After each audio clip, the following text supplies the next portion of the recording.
Welcome to my YouTube channel big power people. आज हम बात करने जा रहे हैं आज़ाद हिंद फौज के संस्थापक सुभाष चंद्र बोस के बारे में।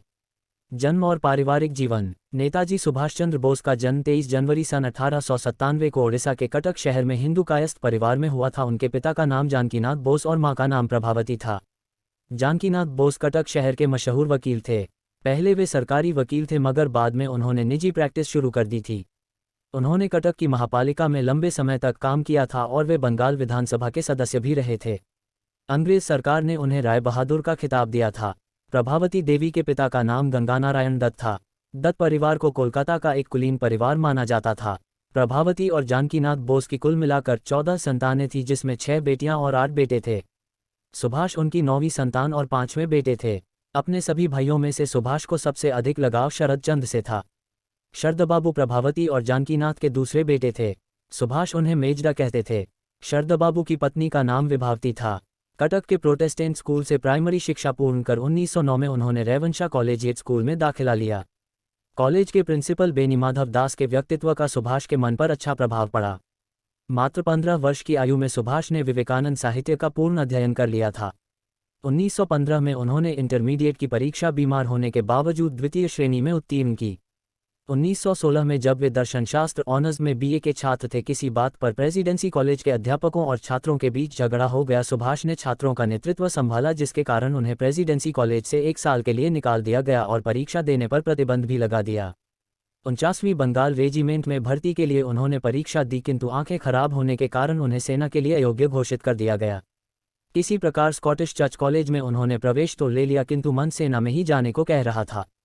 खाली समय का उपयोग करने के लिए उन्होंने टेरिटोरियल आर्मी की परीक्षा दी और फोर्ट विलियम सेनाले में रेनरूट के रूप में प्रवेश पा गए।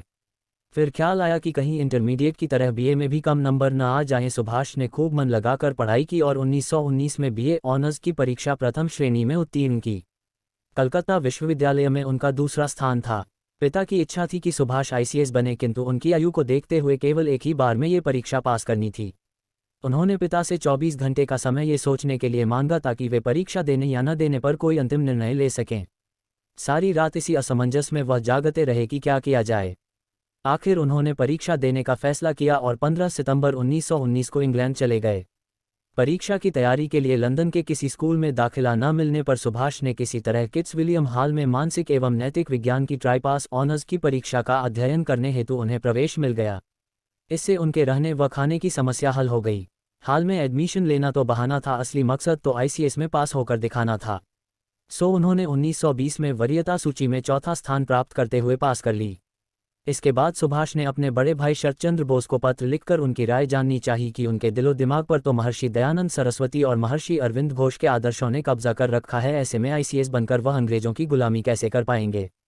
22 अप्रैल 1921 को भारत सचिव E0S0 मांटेग्यू को आईसीएस से त्यागपत्र देने का पत्र लिखा। एक पत्र देशबंधु चित्तरंजन दास को लिखा, किंतु अपनी मां प्रभावती का ये पत्र मिलते ही कि पिता, परिवार के लोग या अन्य कोई कुछ भी कहे, उन्हें अपने बेटे के इस फैसले पर गर्व है। सुभाष जून 1921 में मानसिक एवं नैतिक विज्ञान में ट्राईपास ऑनर्स की डिग्री के साथ स्वदेश वापस लौट आए। सुभाष चंद्र बोस भारत के स्वतंत्रता संग्राम के अग्रणी तथा सबसे बड़े नेता थे। द्वितीय विश्व युद्ध के दौरान अंग्रेजों के खिलाफ लड़ने के लिए उन्होंने जापान के सहयोग से आज़ाद हिंद फौज का गठन किया था। उनके द्वारा दिया गया जय हिंद का नारा भारत का राष्ट्रीय नारा बन गया है। तुम मुझे खून दो मैं तुम्हें आज़ादी दूंगा का नारा भी उनका था, जो उस समय अत्यधिक प्रचलन में आया। भारतवासी उन्हें नेताजी के नाम से संबोधित करते हैं। कुछ इतिहासकारों का मानना है कि जब नेताजी ने जापान और जर्मनी से सहायता लेने का प्रयास किया था तो ब्रिटिश सरकार ने अपने गुप्तचरों को 1941 में उन्हें खत्म करने का आदेश दिया था। नेताजी ने 5 जुलाई 1943 को सिंगापुर के टाउन हॉल के सामने सुप्रीम कमांडर के रूप में सेना को संबोधित करते हुए दिल्ली चलो का नारा दिया और जापानी सेना के साथ मिलकर ब्रिटिश व कॉमनवेल्थ सेना से बर्मा सहित इम्फाल और कोहिमा में एक साथ जमकर मोर्चा लिया। 21 अक्टूबर 1943 को बोस ने आज़ाद हिंद फौज के सर्वोच्च सेनापति की हैसियत से स्वतंत्र भारत की अस्थायी सरकार बनाई, जिसे जर्मनी, जापान, फिलीपींस, कोरिया, चीन, इटली, मांचुको और आयरलैंड सहित 11 देशों की सरकारों ने मान्यता दी थी। जापान ने अंडमान और निकोबार द्वीप समूह इस अस्थायी सरकार को दे दिए। सुभाष उन द्वीपों में गए और उनका नया नामकरण किया।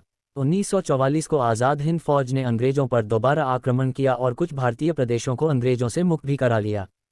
कोहिमा का युद्ध 4 अप्रैल 1944 से 22 जून 1944 तक लड़ा गया एक भयंकर युद्ध था। इस युद्ध में जापानी सेना को पीछे हटना पड़ा था और यही एक महत्वपूर्ण मोड़ सिद्ध हुआ। 6 जुलाई 1944 को उन्होंने रंगून रेडियो स्टेशन से महात्मा गांधी के नाम एक प्रसारण जारी किया जिसमें उन्होंने इस निर्णायक युद्ध में विजय के लिए उनका आशीर्वाद और शुभकामनाएं मांगी। नेताजी की मृत्यु को लेकर आज भी विवाद है। जहां जापान में प्रतिवर्ष 18 अगस्त को उनका शहीद दिवस धूमधाम से मनाया जाता है, वहीं भारत में रहने वाले उनके परिवार के लोगों का आज भी यह मानना है कि सुभाष की मौत 1945 में नहीं हुई। वे उसके बाद रूस में नज़रबंद थे। यदि ऐसा नहीं है तो भारत सरकार ने उनकी मृत्यु से संबंधित दस्तावेज अब तक सार्वजनिक नहीं किए क्योंकि नेताजी की मृत्यु नहीं हुई थी। 16 जनवरी 2014 गुरुवार को कलकत्ता उच्च न्यायालय ने नेताजी के लापता होने के रहस्य से जुड़े खुफिया दस्तावेजों को सार्वजनिक करने की मांग वाली जनहित याचिका पर सुनवाई के लिए विशेष पीठ के गठन का आदेश दिया। आज़ाद हिंद सरकार के 75 वर्ष पूर्ण होने पर इतिहास में पहली बार वर्ष 2018 में भारत के प्रधानमंत्री नरेंद्र मोदी ने लाल किला पर तिरंगा फहराया। 23 जनवरी 2021 को नेताजी की 125वीं जयंती है, जिसे भारत सरकार के निर्णय के तहत पराक्रम दिवस के रूप में मनाया गया।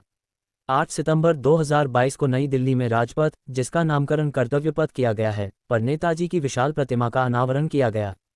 स्वतंत्रता संग्राम में प्रवेश और कार्य। कोलकाता के स्वतंत्रता सेनानी देशबंधु चित्तरंजन दास के कार्य से प्रेरित होकर सुभाष दासबाबू के साथ काम करना चाहते थे। इंग्लैंड से उन्होंने दासबाबू को खत लिखकर उनके साथ काम करने की इच्छा प्रकट की। रविंद्रनाथ ठाकुर की सलाह के अनुसार भारत वापस आने पर वे सर्वप्रथम मुंबई गए और महात्मा गांधी से मिले। मुंबई में गांधी मणि भवन में निवास करते थे। वहां 20 जुलाई 1921 को गांधी और सुभाष के बीच पहली मुलाकात हुई। गांधी ने उन्हें कोलकाता जाकर दासबाबू के साथ काम करने की सलाह दी।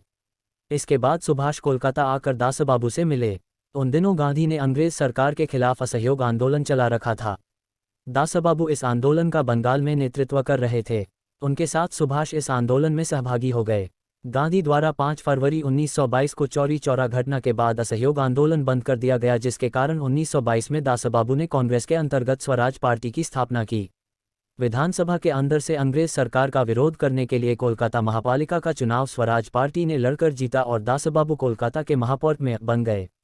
उन्होंने सुभाष को महापालिका का प्रमुख कार्यकारी अधिकारी बनाया।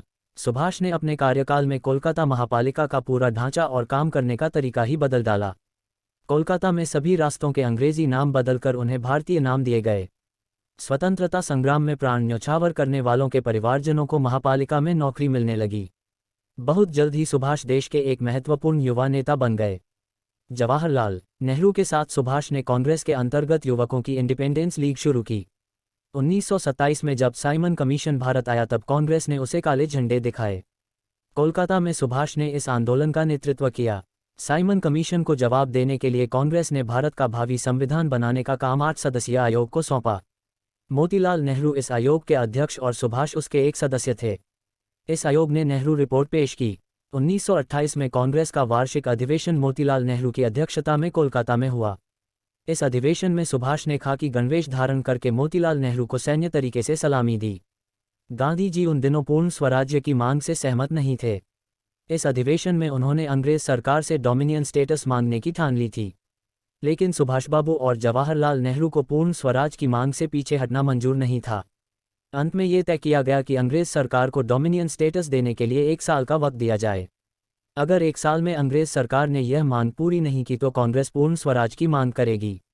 परंतु अंग्रेज सरकार ने यह मांग पूरी नहीं की, इसलिए 1930 में जब कांग्रेस का वार्षिक अधिवेशन जवाहरलाल नेहरू की अध्यक्षता में लाहौर में हुआ तब ऐसा तय किया गया कि 26 जनवरी का दिन स्वतंत्रता दिवस के रूप में मनाया जाएगा।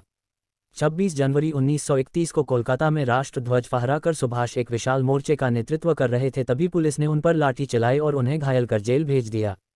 जब सुभाष जेल में थे तब गांधी जी ने अंग्रेज सरकार से समझौता किया और सब कैदियों को रिहा करवा दिया, लेकिन अंग्रेज सरकार ने भगत सिंह जैसे क्रांतिकारियों को रिहा करने से साफ इनकार कर दिया। भगत सिंह की फांसी माफ कराने के लिए गांधी जी ने सरकार से बात तो की, परंतु नरमी के साथ ऐसा बताया जाता है, परंतु सत्य कुछ और ही है। सुभाष चाहते थे कि इस विषय पर गांधी जी अंग्रेज सरकार के साथ किया गया समझौता तोड़ दें, लेकिन गांधी जी अपनी ओर से दिया गया वचन तोड़ने को राजी नहीं थे। अंग्रेज सरकार अपने स्थान पर अड़ी रही और भगत सिंह व उनके साथियों को फांसी दे दी गई। भगत सिंह को न बचा पाने पर सुभाष गांधी और कांग्रेस के तरीकों से बहुत नाराज हो गए। कारावास। अपने सार्वजनिक जीवन में सुभाष को कुल 11 बार कारावास हुआ। सबसे पहले उन्हें 16 जुलाई 1921 में 6 महीने का कारावास हुआ। 1925 में गोपीनाथ साहा नामक एक क्रांतिकारी कोलकाता के पुलिस अधीक्षक चार्ल्स टेगार्ट को मारना चाहता था। उसने गलती से अर्नेस्ट डे नामक एक व्यापारी को मार डाला। इसके लिए उसे फांसी की सजा दी गई। गोपीनाथ को फांसी होने के बाद सुभाष फूट फूट कर रोए। उन्होंने गोपीनाथ का शव मानकर उसका अंतिम संस्कार किया। इससे अंग्रेज सरकार ने ये निष्कर्ष निकाला कि सुभाष ज्वलंत क्रांतिकारियों से न केवल संबंध ही रखते हैं अपितु वे उन्हें उत्प्रेरित भी करते हैं।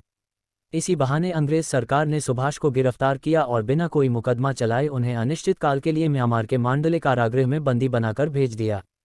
5 नवंबर 1925 को देशबंधु चित्तरंजन दास कोलकाता में चल बसे। सुभाष ने उनकी मृत्यु की खबर मांडले कारागृह में रेडियो पर सुनी। मांडले कारागृह में रहते समय सुभाष की तबीयत बहुत खराब हो गई। उन्हें तपेदिक हो गया, परंतु अंग्रेज सरकार ने फिर भी उन्हें रिहा करने से इनकार कर दिया। सरकार ने उन्हें रिहा करने के लिए ये शर्त रखी कि वे इलाज के लिए यूरोप चले जाएं। लेकिन सरकार ने ये स्पष्ट नहीं किया कि इलाज के बाद वे भारत कब लौट सकते हैं। इसलिए सुभाष ने ये शर्त स्वीकार नहीं की। आखिर में परिस्थिति इतनी कठिन हो गई कि जेल अधिकारियों को ये लगने लगा कि शायद वे कारावास में ही न मर जाएं।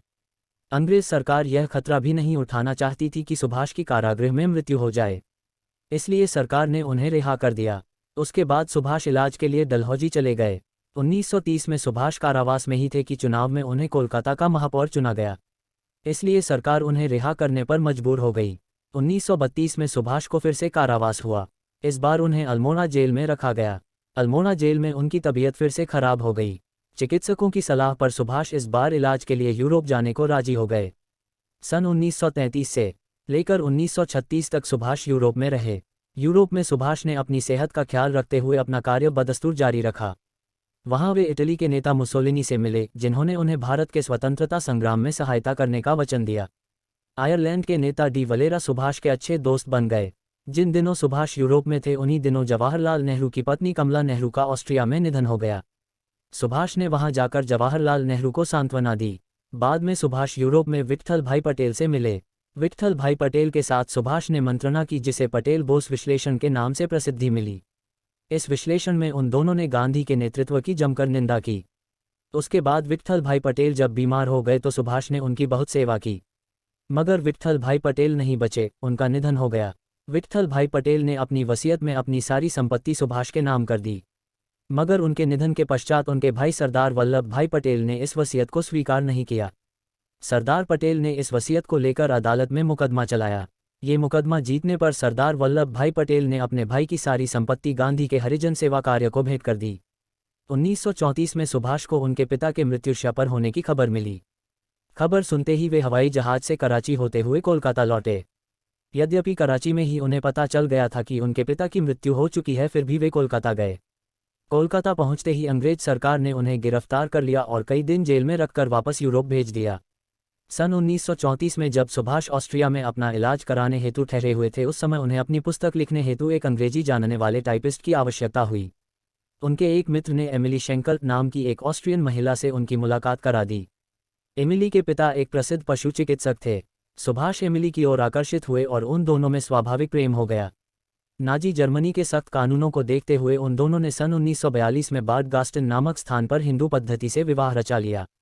वियना में एमिली ने एक पुत्री को जन्म दिया। सुभाष ने उसे पहली बार तब देखा जब वह मुश्किल से 4 सप्ताह की थी। उन्होंने उसका नाम अनिता बोस रखा था। अगस्त 1945 में ताइवान में हुई तथाकथित विमान दुर्घटना में जब सुभाष की मौत हुई, अनिता 3.25 साल की थी। अनिता अभी जीवित है। उसका नाम अनिता बोस फाफ अनीता बोस फैफ है। अपने पिता के परिवारजनों से मिलने अनिता फाफ कभी कभी भारत भी आती है। नेताजी सुभाष चंद्र बोस महात्मा गांधी के साथ हरिपुरा कांग्रेस अधिवेशन में सन 1938 उन दोनों के बीच राजेंद्र प्रसाद और नेताजी के वाएं सरदार वल्लभ भाई पटेल भी दिख रहे हैं। 1938 में कांग्रेस का वार्षिक अधिवेशन हरिपुरा में होना तय हुआ। इस अधिवेशन से पहले गांधी जी ने कांग्रेस अध्यक्ष पद के लिए सुभाष को चुना। ये कांग्रेस का 51वां अधिवेशन था, इसलिए कांग्रेस अध्यक्ष सुभाष चंद्र बोस का स्वागत 51 बैलों द्वारा खींचे हुए रथ में किया गया। इस अधिवेशन में सुभाष का अध्यक्षीय भाषण बहुत ही प्रभावी हुआ। किसी भी भारतीय राजनीतिक व्यक्ति ने शायद ही इतना प्रभावी भाषण कभी दिया हो। अपने अध्यक्षीय कार्यकाल में सुभाष ने योजना आयोग की स्थापना की। जवाहरलाल नेहरू इसके पहले अध्यक्ष बनाए गए। सुभाष ने बंगलौर में मशहूर वैज्ञानिक सर विश्वेश्वरैया की अध्यक्षता में एक विज्ञान परिषद की स्थापना भी की। 1937 में जापान ने चीन पर आक्रमण कर दिया। सुभाष की अध्यक्षता में कांग्रेस ने चीनी जनता की सहायता के लिए डॉक्टर द्वारकानाथ कोतनिस के नेतृत्व में चिकित्सकीय दल भेजने का निर्णय लिया। आगे चलकर जब सुभाष ने भारत के स्वतंत्रता संग्राम में जापान से सहयोग किया तब कई लोग उन्हें जापान की कठपुतली और फैशिस्ट कहने लगे। मगर इस घटना से यह सिद्ध होता है कि सुभाष न तो जापान की कठपुतली थे और न ही वे फैशिस्ट विचारधारा से सहमत थे। 1938 में गांधी जी ने कांग्रेस अध्यक्ष पद के लिए सुभाष को चुना तो था, मगर उन्हें सुभाष की कार्यपद्धति पसंद नहीं आई। इसी दौरान यूरोप में द्वितीय विश्व युद्ध के बादल छा गए थे। सुभाष चाहते थे कि इंग्लैंड की इस कठिनाई का लाभ उठाकर भारत का स्वतंत्रता संग्राम अधिक तीव्र किया जाए। उन्होंने अपने अध्यक्षीय कार्यकाल में इस ओर कदम उठाना भी शुरू कर दिया था, परंतु गांधी जी इससे सहमत नहीं थे। 1939 में जब नया कांग्रेस अध्यक्ष चुनने का समय आया तब सुभाष चाहते थे कि कोई ऐसा व्यक्ति अध्यक्ष बनाया जाए जो इस मामले में किसी दबाव के आगे बिल्कुल न झुके। ऐसा किसी दूसरे व्यक्ति के सामने न आने पर सुभाष ने स्वयं कांग्रेस अध्यक्ष बने रहना चाहा, लेकिन गांधी उन्हें अध्यक्ष पद से हटाना चाहते थे। गांधी ने अध्यक्ष पद के लिए पट्टाभी सीतारमैया को चुना। कविवर रवींद्रनाथ ठाकुर ने गांधी को पत्र लिखकर सुभाष को ही अध्यक्ष बनाने का निवेदन किया। प्रफुल्लचंद्र राय और मेघनाद साहा जैसे वैज्ञानिक भी सुभाष को ही फिर से अध्यक्ष के रूप में देखना चाहते थे, लेकिन गांधी जी ने इस मामले में किसी की बात नहीं मानी। कोई समझौता न हो पाने पर बहुत बरसों बाद कांग्रेस पार्टी में अध्यक्ष पद के लिए चुनाव हुआ। सब समझते थे कि जब महात्मा गांधी ने पट्टाभी सीतारमैया का साथ दिया है तब वे चुनाव आसानी से जीत जाएंगे, लेकिन वास्तव में सुभाष को चुनाव में 1580 मत और सीतारमैया को 1377 मत मिले। गांधी जी के विरोध के बावजूद सुभाष बाबू 203 मतों से चुनाव जीत गए। मगर चुनाव के नतीजे के साथ बात खत्म नहीं हुई। गांधी जी ने पट्टाभी सीतारमैया की हार को अपनी हार बताकर अपने साथियों से कह दिया कि अगर वे सुभाष के तरीकों से सहमत नहीं हैं तो वे कांग्रेस से हट सकते हैं। इसके बाद कांग्रेस कार्यकारिणी के 14 में से 12 सदस्यों ने इस्तीफा दे दिया। जवाहरलाल नेहरू तटस्थ बने रहे और अकेले शरदबाबू सुभाष के साथ रहे। 1939 का वार्षिक कांग्रेस अधिवेशन त्रिपुरी में हुआ। इस अधिवेशन के समय सुभाष बाबू तेज बुखार से इतने बीमार हो गए थे कि उन्हें स्ट्रेचर पर लिटाकर अधिवेशन में लाना पड़ा। गांधी जी स्वयं भी इस अधिवेशन में उपस्थित नहीं रहे और उनके साथियों ने भी सुभाष को कोई सहयोग नहीं दिया। अधिवेशन के बाद सुभाष ने समझौते के लिए बहुत कोशिश की, लेकिन गांधी जी और उनके साथियों ने उनकी एक न मानी। परिस्थिति ऐसी बन गई कि सुभाष कुछ काम ही न कर पाए। आखिर में तंग आकर 29 अप्रैल 1939 को सुभाष ने कांग्रेस अध्यक्ष पद से इस्तीफा दे दिया। 3 मई 1939 को सुभाष ने कांग्रेस के अंदर ही फॉरवर्ड ब्लॉक के नाम से अपनी पार्टी की स्थापना की। कुछ दिन बाद सुभाष को कांग्रेस से ही निकाल दिया गया। बाद में फॉरवर्ड ब्लॉक अपने आप एक स्वतंत्र पार्टी बन गई। द्वितीय विश्व युद्ध शुरू होने से पहले से ही फॉरवर्ड ब्लॉक ने स्वतंत्रता संग्राम को और अधिक तीव्र करने के लिए जन जागृति शुरू की। 3 सितंबर 1939 को मद्रास में सुभाष को ब्रिटेन और जर्मनी में युद्ध छिड़ने की सूचना मिली। उन्होंने घोषणा की कि अब भारत के पास सुनहरा मौका है, उसे अपनी मुक्ति के लिए अभियान तेज कर देना चाहिए। 8 सितंबर 1939 को युद्ध के प्रति पार्टी का रुख तय करने के लिए सुभाष को विशेष आमंत्रित के रूप में कांग्रेस कार्य समिति में बुलाया गया। उन्होंने अपनी राय के साथ यह संकल्प भी दोहराया कि अगर कांग्रेस ये काम नहीं कर सकती है तो फॉरवर्ड ब्लॉक अपने दम पर ब्रिटिश राज के खिलाफ युद्ध शुरू कर देगा। अगले ही वर्ष जुलाई में कलकत्ता स्थित हालवेट स्तंभ, जो भारत की गुलामी का प्रतीक था, सुभाष की यूथ ब्रिगेड ने रातों रात वह स्तंभ मिट्टी में मिला दिया। सुभाष के स्वयंसेवक उसकी नींव की एक एक ईंट उखाड़ ले गए। यह एक प्रतीकात्मक शुरुआत थी। इसके माध्यम से सुभाष ने यह संदेश दिया था कि जैसे उन्होंने ये स्तंभ धूल में मिला दिया है, उसी तरह वे ब्रिटिश साम्राज्य की भी ईंट से ईंट बजा देंगे। इसके परिणामस्वरूप अंग्रेज सरकार ने सुभाष सहित फॉरवर्ड ब्लॉक के सभी मुख्य नेताओं को कैद कर लिया। द्वितीय विश्व युद्ध के दौरान सुभाष जेल में निष्क्रिय रहना नहीं चाहते थे। सरकार को उन्हें रिहा करने पर मजबूर करने के लिए सुभाष ने जेल में आमरण अनशन शुरू कर दिया। हालत खराब होते ही सरकार ने उन्हें रिहा कर दिया, मगर अंग्रेज सरकार यह भी नहीं चाहती थी कि सुभाष युद्ध के दौरान मुक्त रहें। इसलिए सरकार ने उन्हें उनके ही घर पर नजरबंद करके बाहर पुलिस का कड़ा पहरा बिठा दिया। नजरबंदी से निकलने के लिए सुभाष ने एक योजना बनाई। 16 जनवरी 1941 को वे पुलिस को चकमा देते हुए एक पठान मोहम्मद जियाउद्दीन के वेश में अपने घर से निकले। शरदबाबू के बड़े बेटे शिशिर ने उन्हें अपनी गाड़ी से कोलकाता से दूर झारखंड राज्य के धनबाद जिले गोमोह तक पहुंचाया। गोमोह रेलवे स्टेशन, वर्तमान में नेताजी सुभाष चंद्र बोस जंक्शन, गोमोह से फ्रंटियर मेल पकड़कर वे पेशावर पहुंचे। पेशावर में उन्हें फॉरवर्ड ब्लॉक के एक सहकारी मियां अकबर शाह मिले। मियां अकबर शाह ने उनकी मुलाकात कीर्ति किसान पार्टी के भगतराम तलवार से करा दी। भगतराम तलवार के साथ सुभाष पेशावर से अफगानिस्तान की राजधानी काबुल की ओर निकल पड़े। इस सफ़र में भगतराम तलवार रहमत खान नाम के पठान और सुभाष उनके गूंगे बहरे चाचा बने थे। पहाड़ियों में पैदल चलते हुए उन्होंने ये सफ़र पूरा किया। काबुल में सुभाष 2 महीनों तक उत्तमचंद मल्होत्रा नामक एक भारतीय व्यापारी के घर में रहे। वहां उन्होंने पहले रूसी दूतावास में प्रवेश पाना चाहा। इसमें नाकामयाब रहने पर उन्होंने जर्मन और इटालियन दूतावासों में प्रवेश पाने की कोशिश की। इटालियन दूतावास में उनकी कोशिश सफल रही। जर्मन और इटालियन दूतावासों ने उनकी सहायता की। आखिर में आर्लेंडो मैजोंटा नामक इटालियन व्यक्ति बनकर सुभाष काबुल से निकलकर रूस की राजधानी मास्को होते हुए जर्मनी की राजधानी बर्लिन पहुंचे। बर्लिन में सुभाष सर्वप्रथम रिबेनट्रोप जैसे जर्मनी के अन्य नेताओं से मिले। उन्होंने जर्मनी में भारतीय स्वतंत्रता संगठन और आज़ाद हिंद रेडियो की स्थापना की। इसी दौरान सुभाष नेताजी के नाम से जाने जाने लगे। जर्मन सरकार के एक मंत्री एडम फॉन ट्रॉट सुभाष के अच्छे दोस्त बन गए। आखिर 29 मई 1942 के दिन सुभाष जर्मनी के सर्वोच्च नेता अडोल्फ हिटलर से मिले। लेकिन हिटलर को भारत के विषय में विशेष रुचि नहीं थी। उन्होंने सुभाष को सहायता का कोई स्पष्ट वचन नहीं दिया। कई साल पहले हिटलर ने माइन काम्फ नामक आत्मचरित्र लिखा था। इस किताब में उन्होंने भारत और भारतीय लोगों की बुराई की थी। इस विषय पर सुभाष ने हिटलर से अपनी नाराजगी व्यक्त की। हिटलर ने अपने किए पर माफ़ी मांगी और माइन काम्फ के अगले संस्करण में वह परिच्छेद निकालने का वचन दिया। अंत में सुभाष को पता लगा कि हिटलर और जर्मनी से उन्हें कुछ और नहीं मिलने वाला है। इसलिए 8 मार्च 1943 को जर्मनी के कील बंदरगाह में वे अपने साथी आबिद हसन सफरानी के साथ एक जर्मन पनडुब्बी में बैठकर पूर्वी एशिया की ओर निकल गए। वह जर्मन पनडुब्बी उन्हें हिंद महासागर में मैडागास्कर के किनारे तक लेकर गई। वहां वे दोनों समुद्र में तैरकर जापानी पनडुब्बी तक पहुंचे। द्वितीय विश्वयुद्ध के समय किन्हीं भी दो देशों की नौसेनाओं की पनडुब्बियों के द्वारा नागरिकों की यह एकमात्र अदला बदली हुई थी। ये जापानी पनडुब्बी उन्हें इंडोनेशिया के पादांग बंदरगाह तक पहुंचाकर आई। पूर्व एशिया में अभियान। पूर्वी एशिया पहुंचकर सुभाष ने सर्वप्रथम वयोवृद्ध क्रांतिकारी रासबिहारी बोस से भारतीय स्वतंत्रता परिषद का नेतृत्व संभाला। सिंगापुर के एडवर्ड पार्क में रासबिहारी ने स्वेच्छा से स्वतंत्रता परिषद का नेतृत्व सुभाष को सौंपा था। जापान के प्रधानमंत्री जनरल हिदेकी तोजो ने नेताजी के व्यक्तित्व से प्रभावित होकर उन्हें सहयोग करने का आश्वासन दिया। कई दिन पश्चात नेताजी ने जापान की संसद डायट के सामने भाषण दिया। 21 अक्टूबर 1943 के दिन नेताजी ने सिंगापुर में आरजी हुकूमत आज़ाद हिंद स्वाधीन भारत की अंतरिम सरकार की स्थापना की।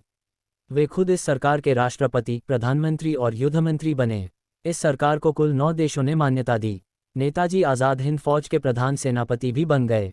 आज़ाद हिंद फौज में जापानी सेना ने अंग्रेजों की फौज से पकड़े हुए भारतीय युद्धबंदियों को भर्ती किया था। आज़ाद हिंद फौज में औरतों के लिए झांसी की रानी रेजिमेंट भी बनाई गई। पूर्वी एशिया में नेताजी ने अनेक भाषण देकर वहां के स्थायी भारतीय लोगों से आज़ाद हिंद फौज में भर्ती होने और उसे आर्थिक मदद देने का आह्वान किया। उन्होंने अपने आह्वान में ये संदेश भी दिया, तुम मुझे खून दो, मैं तुम्हें आज़ादी दूंगा। द्वितीय विश्वयुद्ध के दौरान आज़ाद हिंद फौज ने जापानी सेना के सहयोग से भारत पर आक्रमण किया। अपनी फौज को प्रेरित करने के लिए नेताजी ने दिल्ली चलो का नारा दिया। दोनों फौजों ने अंग्रेजों से अंडमान और निकोबार द्वीप जीत लिए। ये द्वीप आरजी हुकूमत आज़ाद हिंद के अनुशासन में रहे। नेताजी ने इन द्वीपों को शहीद द्वीप और स्वराज द्वीप का नया नाम दिया। दोनों फौजों ने मिलकर इम्फाल और कोहिमा पर आक्रमण किया, लेकिन बाद में अंग्रेजों का पलड़ा भारी पड़ा और दोनों फौजों को पीछे हटना पड़ा। जब आज़ाद हिंद फौज पीछे हट रही थी, तब जापानी सेना ने नेताजी के भाग जाने की व्यवस्था की, परंतु नेताजी ने झांसी की रानी रेजिमेंट की लड़कियों के साथ सैकड़ों मील चलते रहना पसंद किया। इस प्रकार नेताजी ने सच्चे नेतृत्व का एक आदर्श प्रस्तुत किया। 6 जुलाई 1944 को आज़ाद हिंद रेडियो पर अपने भाषण के माध्यम से गांधी जी को संबोधित करते हुए नेताजी ने जापान से सहायता लेने का अपना कारण और आरजी हुकूमत आज़ाद हिंद तथा आज़ाद हिंद फौज की स्थापना के उद्देश्य के बारे में बताया।